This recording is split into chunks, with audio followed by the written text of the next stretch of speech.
warm welcome to HW News Network, your one-stop show, Truth Be Told, for some engaging and thought-provoking conversations.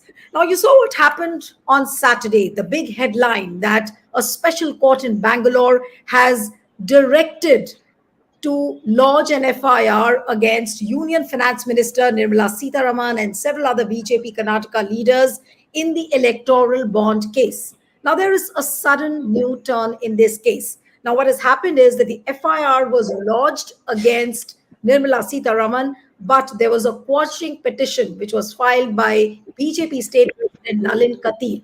And today, Karnataka High Court has ordered an interim stay on the FIR which was filed against Union Finance Minister Nirmala Sitharaman in this particular case of alleged extortion through electoral bonds.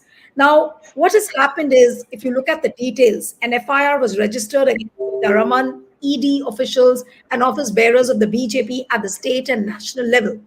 And the complaint was filed by Mr. Adarsh Iyer, who is the co-president of the Jan Adhikar Sangharsh Parishad. And he has alleged that the accused committed extortion under the guise and garb of electoral bonds and benefited to the tune of 8,000 or more of crores. And apart from this, the complainant further alleged that the Union Finance Minister, through the clandestine aid and support of ED officials, facilitated the extortion of thousands of crores for the benefit of others, both at the state and the national levels. Now, what has happened is that now the next date of hearing is on 22nd of October, and the court actually said that the particular complainant, that is Adarsh Iyer, is not an aggrieved party, and therefore the case will be heard on 22nd of October. So joining me now this evening is Mr. Adarsh Iyer, who's the main complainant and on whose behest the complaint was filed. The special court in Bangalore ordered the FIR, and now there is a quashing petition. Adarsh, thank you so much for joining on HW News. And thank you for having me. So this particular development in the case where the Karnataka High Court today said that you are not the direct aggrieved, do you see this development as a setback for yourself? Certainly not, because this is a long-term process of the judicial system. And we are very happy that the case is still on, because the next hearing is on 22nd, where the objections are to be filed by us, and then it will be heard in detail later. So in the first place, an interim stay is not exactly a quashing of the entire process. It is just an interim stay, and we are hopeful that it will not be quashed and it will be allowed to go further.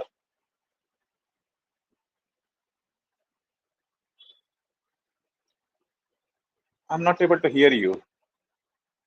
What I'm saying is that now we'll go one by one as to what happened in the court. You must have also been present, and your lawyer was Prashant Bhushan. So, of course, the arguments must have been very interesting. Now, what I'm reading on all the law websites, Live Law, Bar and Bench, and everywhere, the Justice Nagaprasanna had ordered that permitting investigation, even prima facie till the statement of objection are filed by respondent, will be abuse of process of law, and in that light, I deem it appropriate to interdict further investigation in the matter till next date of hearing. That is the first submission by Mr. Justice Nagaprasanna. After that, what he says is that it is only then prima facie extortion can be established against the accused. It is a well-settled principle that criminal law can be set in motion by anyone. But there are provisions in IPC that they can be set in motion by only aggrieved. It is not his, that is the complainant's case, that he's put under fear, and the complainant in the case at hand wants to project section 383 of the IPC. He is an aggrieved party, which he is not. Now, Adarsh, do you see this as a challenge, because you need to establish that you are somewhere directly aggrieved with the case? So what is the kind of arguments and submissions which you and your lawyer will be putting forth now when the court meets on 22nd? Well, in fact, to the said argument, or the the statement in the order, our advocate Prashant Bhushan ji clearly argued and vehemently argued that as per the Air until case, a constitution bench of Supreme Court has clearly given the clearly held that any person can move the court of law as per the criminal jurisprudence, because these are almost his words. I'm not exactly paraphrasing. I'm just telling you the gist of the thing, what he said in the court. And he also said that uh, in case of a murder, it's also personal. One person will be murdered, but again, it is a crime against society. So it is actually a criminal case. That's the reason why anybody can file a 302. And in the same way, so many other cases. But there might be some express provisions which prohibit a certain offense to be filed against somebody. For example, it's defamation or a perjury, where only the court of law can move the case in case of perjury. Whereas in all the other cases, until unless there is an express provision in the statutes, until then nobody is barred from moving the court of law as far as the criminal law is concerned. So that was his submission. And the second submission, which is very important here, is since the court questioned whether the aggrieved, here it means the persons who are extorted, only they must be before this court of law. For this, our advocate Prashantji said that obviously they are actually not just the aggrieved, they are also the beneficiaries. Because in what way? Because of extortion money being donated through whatever means, here in this case electoral bond, then they get a relief from the fear of more threats or other coercive actions. So they are saved from those coercive actions in the future. So they are the beneficiaries. And so such beneficiaries will never come to the court of law to allege that there is a offense being committed against them.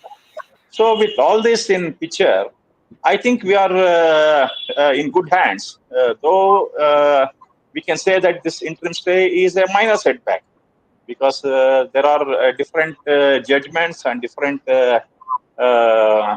citations which will be presented in the next date, which is not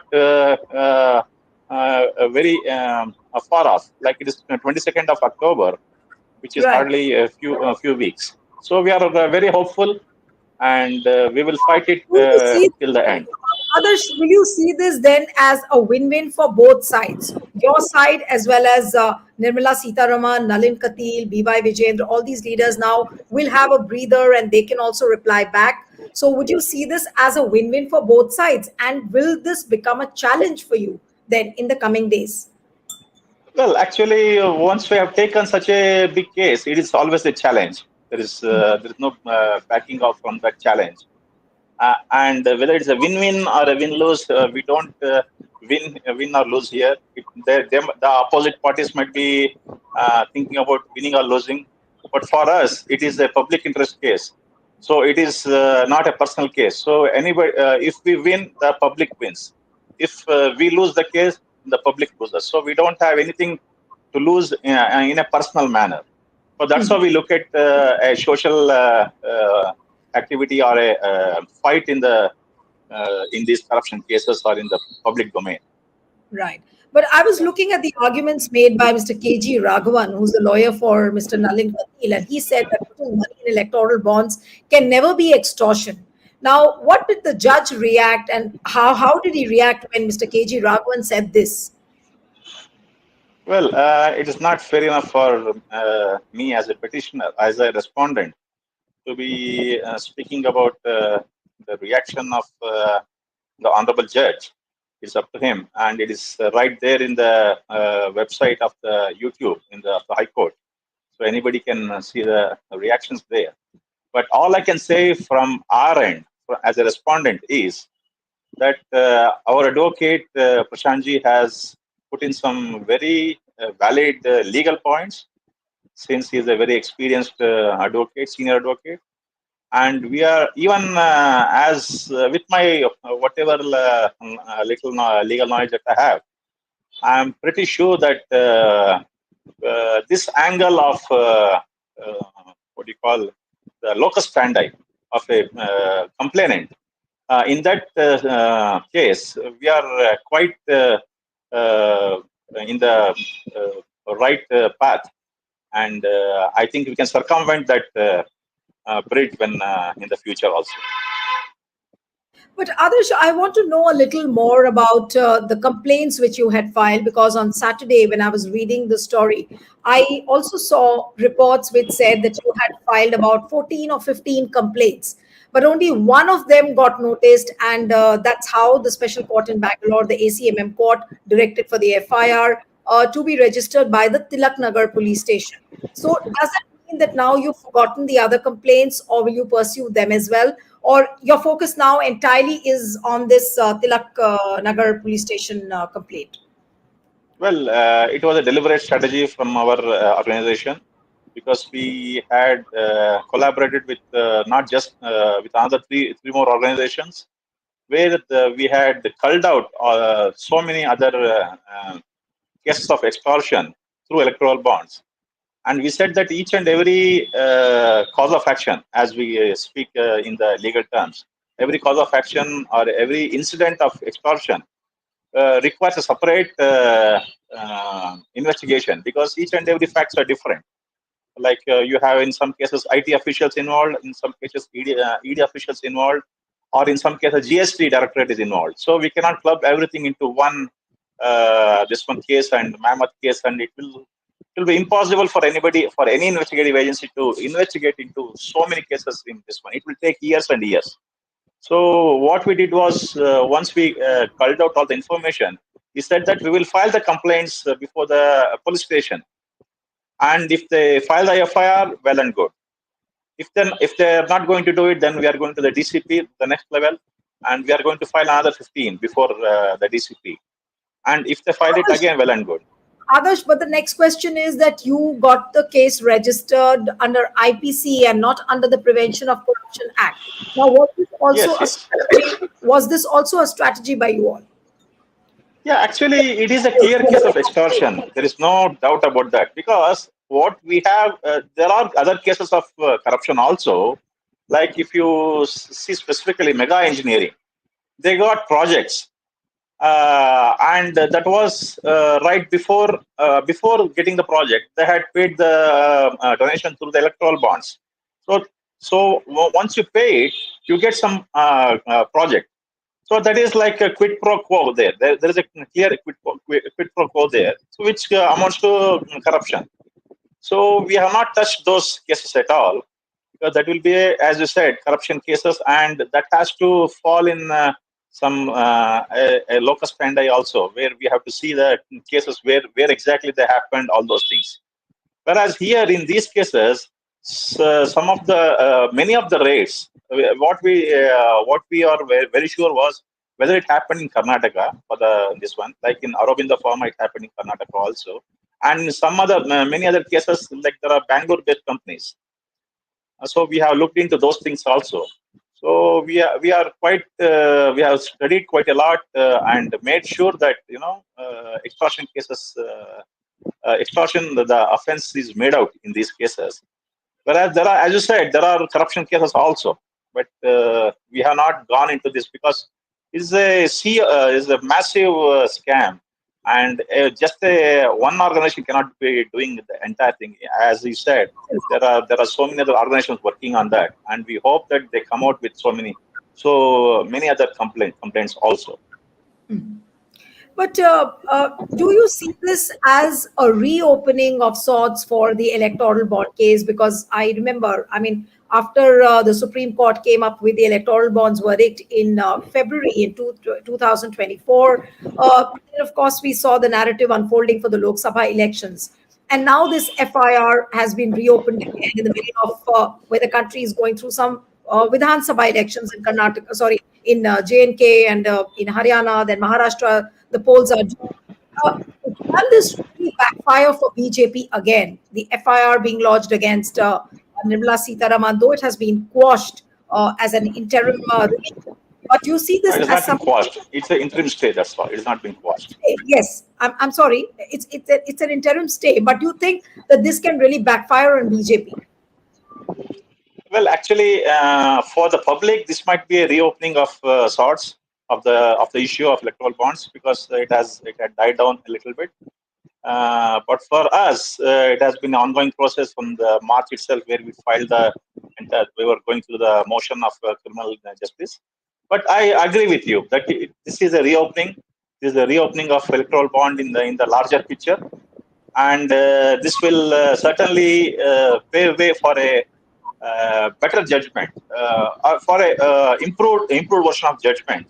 I would not say that better judgment is not the right word. Let me correct myself. We will have an improved version of the judgment that happened in February. Again, as Prashantji did, he had filed another case for SIT under Article 32, which was actually and the Supreme Court said that no, you have to go to the criminal courts of justice to move these cases. So we are again going through that. So I think it is a sort of reopening for the public who had almost forgotten the electoral bond as a major scam, and it is a Absolutely. real opening. Yeah, you're right that the public had forgotten because the public memory is short. But I cannot help but asking you that Supreme Court also had dismissed any sort of inquiry into the electoral bond case, and Mr. Justice D.Y. Chandrachud and Justice J.B. Pardiwala, there were a clutch of petitions which were filed, in the Supreme Court, saying that there should be an inquiry and there should be an assessment of what has gone wrong. But they dismissed that petition, saying that cannot conduct a roving inquiry, and there are other competent authorities, there are criminal laws available under which the remedy can be availed. Now, the point is that the Supreme Court dismissed the petition, but here you have a metropolitan court looking into such a big case. Now, do you think that the two cases can be compared at the court level? Supreme Court completely dismissing an inquiry, and here at the Metropolitan Court level, you have a judge who has the grit, who has the gumption, FIR against the accused. Well, actually, I would not put it that way. It is how the court system works. There are checks and balances, and there are procedures, and this one even for a Supreme Court or even for a magistrate court. And generally, the constitutional courts like a Supreme Court or a High Court always deal with constitutional matters or something that comes in an appeal. They cannot take a fresh case of criminal case right from the start. So, though they have done that earlier for a mining scam or other scams, which are very, very humongous cases, but even those cases were built from the from the ground level up, where it goes. It has to, the momentum has to pick up, and it has to become so big that a SIT might be required in the future also. So it is possibility that an SIT might be constituted even in Karnataka or in other states, where the SIT might deal with the what you call the extortion scam or a corruption scam of electoral bond, limited to the state or whatever that is there. So it is a very much possibility. And again, the investigation has to be done by investigating agencies, whereas the courts just have to do the trial only after the investigation is done and the charge sheet is filed and all the evidences are lined up. So that is the job of the court. And whatever might be the reason, whatever might be the case, a Supreme Court or a High Court cannot do the trial in criminal cases. You have to go back to the what you call a magistrate court or a sessions court or a special court constitute just for that. So that might happen in the future. No, but Like a special. right, but the offenses which have been charged, are they bailable offenses, or do you fear that some arrests could also happen, maybe in some course of time? How do you see the sections which have been imposed, No, and actually, which are 384, which is for extortion, 384 of IPC. is a 3 year has a 3 years maximum punishment. So anything below 7 years, as per there is a Supreme Court judgment. I don't remember that. I think it's Arnesh Kumar case, where anything below 7 years of punishment, with that you cannot just arrest any person, and you have to follow the procedure of law. Like there is a section 41A of CRPC where a notice has to be issued to the accused, and then a magistrate permission has to be taken before an arrest can be made, provided the investigating officer thinks that it is a requirement.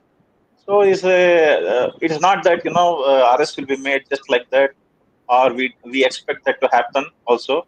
But we are very hopeful that there are because of the system's checks and balances, justice should be served, even whether it is an accused or whether it's a common or whether you're not.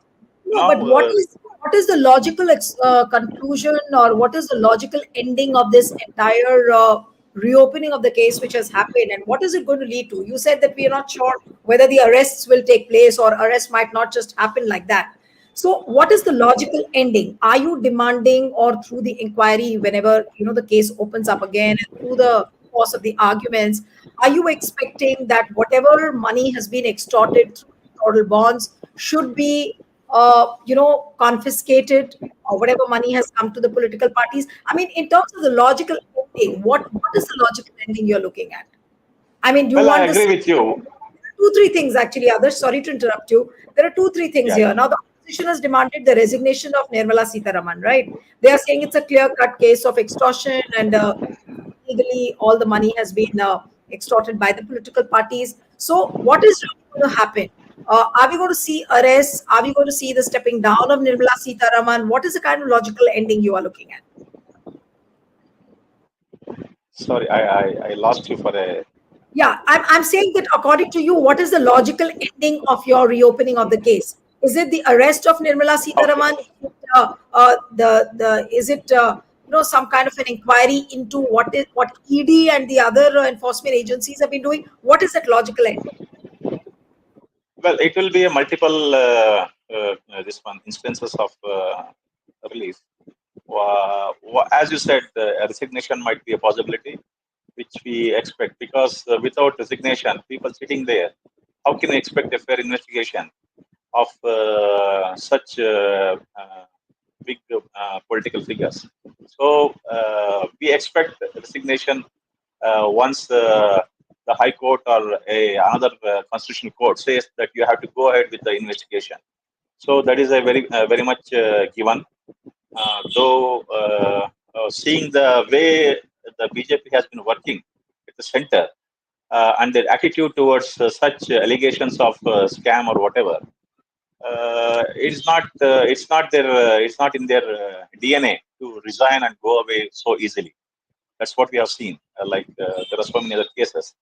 And coming to the this one, confiscation of the extorted money, uh, we expect. In fact, that was one of the demand of the what you call prayer in Supreme Court, where that has to be confiscated. That was one of them, and that is also very much possible, but not through this process of what we are doing.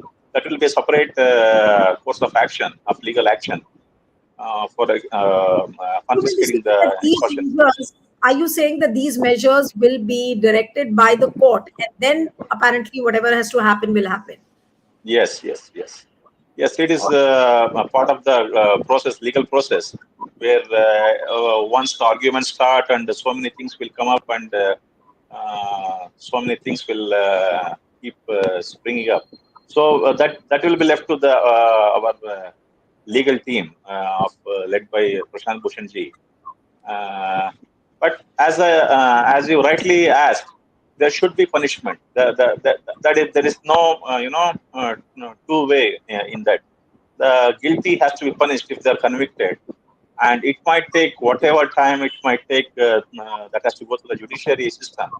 Uh, the guilty has to be punished, and they have to be once a trial is through. and they're declared guilty, then they have to be punished without any doubt. So that's what we expect also. All those who are involved, whether it is the highest echelons of power or even the highest top officials of any investigative agency, they have to be punished without any doubt. Right. So, is this also a very sad commentary on the way the enforcement agencies in our country have been conducting themselves? Because if you look at the logical sequence of the way the things should have happened after the February 2024 verdict of electoral courts, in a natural corollary, any enforcement agency would have gone ahead, would have inquired, would have opened the case by themselves. But this sadly hasn't happened. Supreme Court also has dismissed any sort of inquiry. So people actually, the entire government and everything, despite uh, an anti-verdict, anti-government verdict, everybody sort of, forgot about the case, and they breathed a sigh of relief, thinking that now the case will not be reopened because Supreme Court has dismissed the inquiry.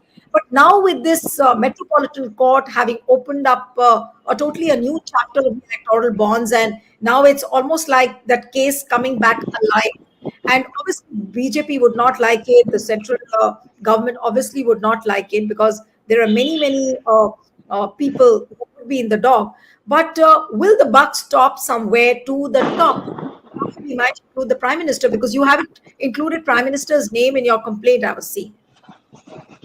Yeah, actually, that as you said, the buck stops at the Prime Minister. That's also very clear.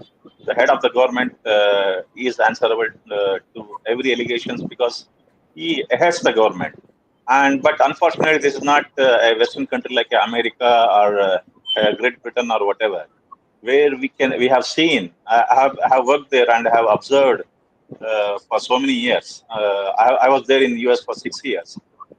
We have seen the history of USA, where a sitting president, Nixon, was kicked out of the White House because of the Watergate scandal. And even today also, we are seeing criminal actions being taken against a former president or even a sitting president. I am inspired by those, those examples. And I want to see that happen here also in India, where everyone is same before the rule of law. Like, I am always inspired by. I'm going a little bit filmy here, but from the Sarfarosh movie of Amir Khan, where he says that he says in Hindi, but I don't remember that statement. Though I adore that statement. He says that everyone has to be a beggar before the law. Everyone has to be he has to be following it in such a way that he has to beg for justice. That's how the thing should happen here also. But unfortunately, we are living in a country where we had kings and monarchs here, and there is a huge difference of class of society where they say that the kings cannot be questioned, and only we common men are to be questioned. And as I would like to take this point here also, make this point here, where you see this in every corruption act, there is a concept called sanction. Whereas where without sanction, no FIR can be filed or no cognizance can be taken. Whereas for a common man, a FIR can be filed and he can go to jail, or he can be arrested, or whatever happens. So why this difference? This concept of sanction is not there even in Great Britain or not in USA, and this was a colonial rule. In fact, as Modi's government wants to come out of all the colonial laws, why not take out this concept of sanction, which is actually a legacy of British colonial system, because they wanted to save their own British officers from being hoisted with the criminal actions from the local Indians. That was their way of protecting themselves, so that no criminal action will be taken up. I'm sorry, I'm diverting a little bit, but I felt this is very important. These are very natural things for you to think, and in fact, there are many questions arising from what you've said.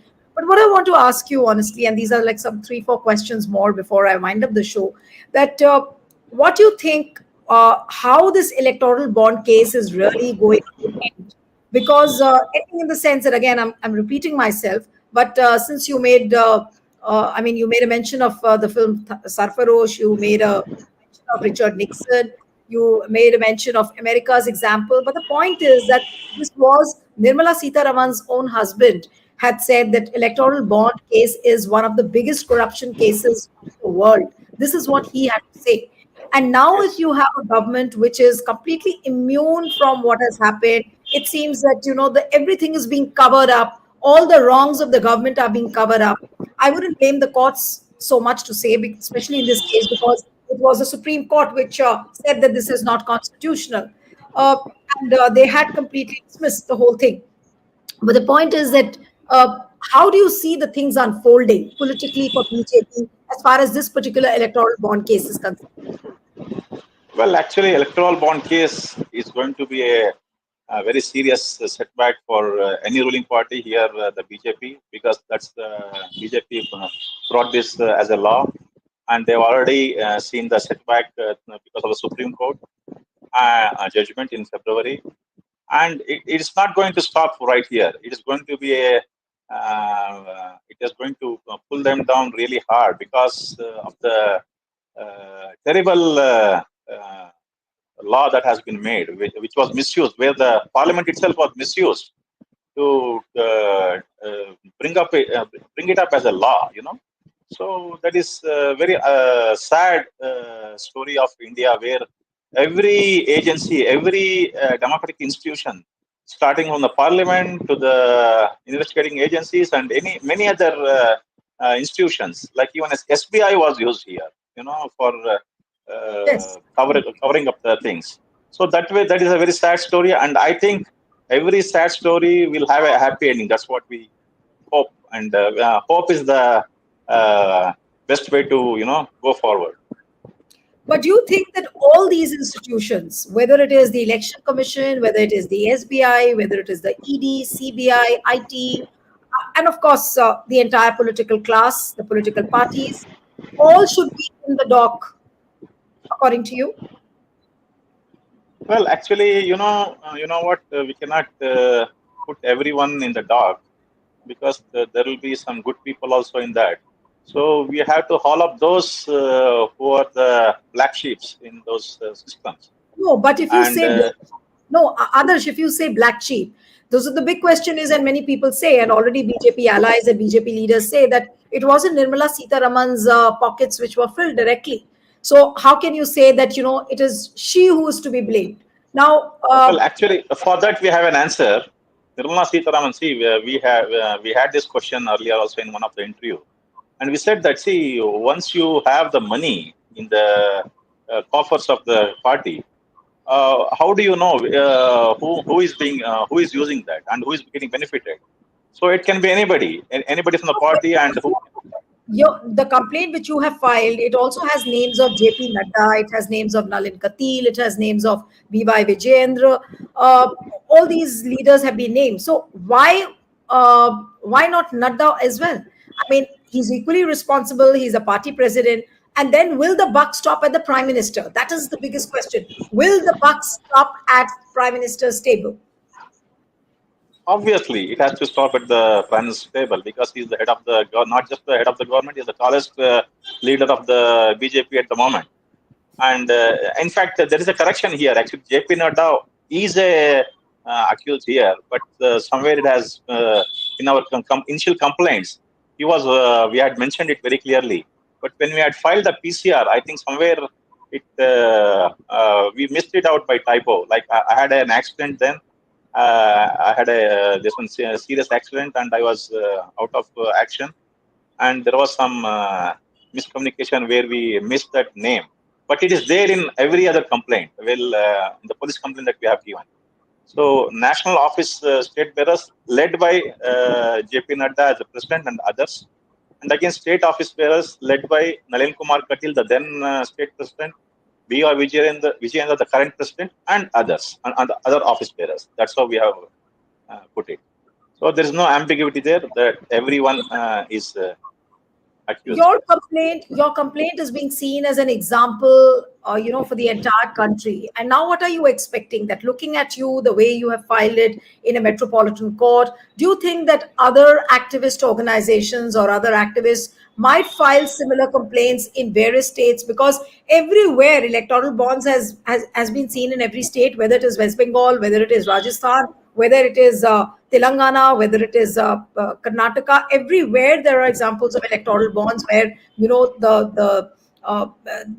there has been arm twisting, there has been by the enforcement agencies, there have been beneficiaries in all the political parties, not only BJP, TMC as well. Several other leaders, have benefited out of this. So, do you see this as a sequence or some kind of a sequel you're going to see in other states as well? Your complaint is going to have a Yes, sequel. certainly it is going to have a cascading effect. That's what I hope so. And in fact, I've heard from some of my media friends that there are already some cases going on in other states which are similar in nature. And it is just that my case, our organization's case, has come up with a judgment. So that might look like a pioneering case here. But I am very sure that Indians, as such, there are enough activism, enough public spirited citizens in India also, who are very much aware of what is happening and who are very much in the forefront of doing community service and giving back to the society through these such cases and putting their entire efforts on the line. But if you look at the courts level, supposing if all these cases are filed in different states, in different metropolitan courts, so what is ultimately going to happen? It'll be like multiple litigations being filed, multiple cases, and then all will bandy together and then come back to the Supreme Court. Is that what we're going to see ultimately? It is a very much possible. It's very much possibility that we can foresee, but it is still a long way to go because it has to be, as you said, it has to be collated into a single case. It has to be even the what you call the enormity of the case. It has to add up so that a Supreme Court has to come into picture, as we have seen in mining scam or so many other cases. Until that happens, it will stay in the local courts and it will gather steam slowly and steadily. And I really hope that, as you said, that is a very good idea, which I foresee in the future also. But I don't know the timeline. Only the No, future I can. was imagining the sequence according to whatever cases I've seen during journalism. That's how it happens. Because if it is happening in every state, then they will say that okay, bandy together all the states, then go to approach the higher courts or maybe the Supreme Court. But the point is that all this is very time taking. It's not going to happen like in a few months. It might take years. Certainly not. Because Yes, certainly. in the time, at least the BJP government is at the center. Do you see things really moving at that fast pace? I don't think so. Well, actually, I don't, the possibilities are too many here. And you know how the human mind works. You don't know like what next person is thinking. And I never knew you, or you never knew me. And we are here sitting and talking about some things. So we don't know what is going to happen in the next moment. So there might be already a storm picking up, where things will come out and there will be so many other cases. So where it gives energy and confidence to so many people. I hope so. And they come out with so many other cases, filing the criminal cases. So it is a possibility that, and we have to keep hoping. We cannot, as I keep saying, we as public spirited persons, we don't have luxury of getting frustrated. Once we get frustrated, and when we don't see the results coming up so soon, then we are not the losers, but the other side is the winner. The people who are in the act, who are always indulging in the acts of criminal activities against the society, they become the winners. So Right. we don't have the luxury of getting frustrated, and that's how it works. Right. So, what And you, as a, yeah. my last question to you, Adarsh, that do you see this as opening of a Pandora's box, and which can engulf really the biggest of fishes? Yeah, very much possible. Very much possible. As I said, we have to hope for the best and keep chugging along. That's what I can say. Right. Okay. Thank you so much. It was wonderful talking to you, and wish you all the best in your journey. Thank you so much. Thank you so much. Thank you so much. Bye. Bye.